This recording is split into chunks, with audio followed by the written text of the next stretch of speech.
मेरी एक कविता मीरा का गहरा प्रेम। हे प्रभु ये दुनिया विकारों का समुद्र और इसमें घिरी हुई हूँ मैं।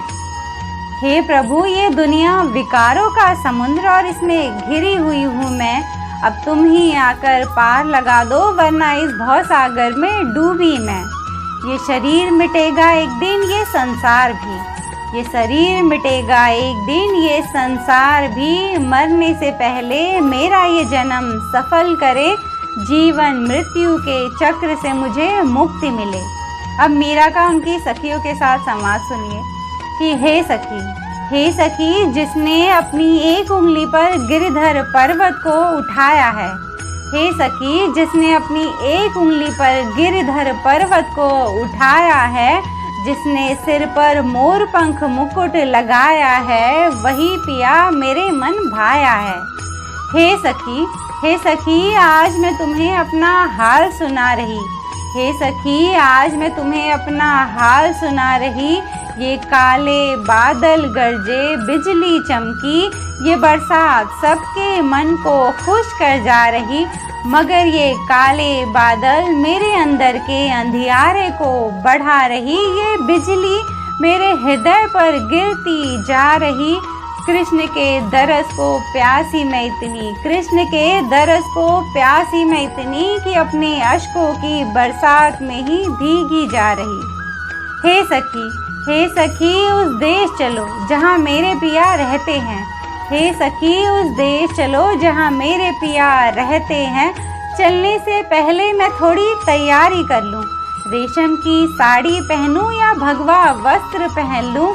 हीरे मोती से अपनी मांग सजा लूँ या बाल बिखेरूं। कहो सखी कैसे मैं अपना श्रृंगार करूं।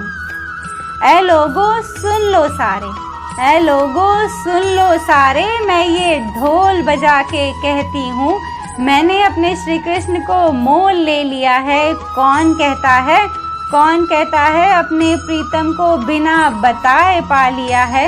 कोई कहता है सस्ता तो कोई कहता है महंगा ले लिया है। कोई कहता है गोरा तो कोई कहता है काला। मैंने ये सौदा सोच समझ कर लिया है। बहुमूल्य रतन है मेरे श्री कृष्ण, बहुमूल्य रतन है मेरे श्री कृष्ण। कठिन जतन के बाद इन्हें पा ही लिया है। Thank you so much. आप सब ने अपना कीमती वक्त देकर मुझे सुना। मीरा ने हम सभी को प्रेम भक्ति सिखाई है।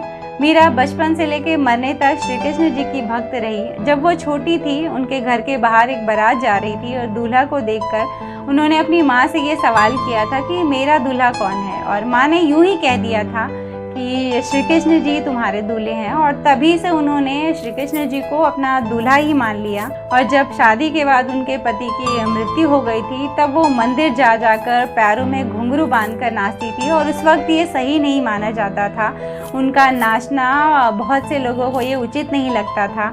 उस वजह से उनके परिवार वालों ने उन्हें जहर भी पिलाने की कोशिश की, और वो जहर पीने के बाद भी मीरा को उस जहर का कोई असर नहीं हुआ। और जब मैंने मीरा के दोहे पढ़े तो मैंने सोचा ये कविता के रूप में लेकर आप सभी को भी सुनाया जाए। मीरा की प्रेम भक्ति को थोड़ा याद कर लिया जाए। और आप सभी मुझे ये कमेंट करके बताइए कि मीरा की प्रेम भक्ति से आप सभी क्या सीख पाते हैं। और अगर मेरी कविता आप सभी को अच्छी लगी हो तो लाइक बटन ज़रूर दबाइए। और अगर आप सब मेरे चैनल पर नए हो तो मेरे वीडियो के नीचे एक सब्सक्राइब बटन है, उसे ज़रूर दबा लीजिए ताकि मेरा हर नया वीडियो आप तक आसानी से पहुंच सके और मैं आप सबके दिलों तक भी आसानी से पहुंच सकूं। चलती हूं एक और नए वीडियो में, आप सबसे मेरी मुलाकात रहेगी। तब तक उसकी हर बात मानते रहिएगा। किसकी?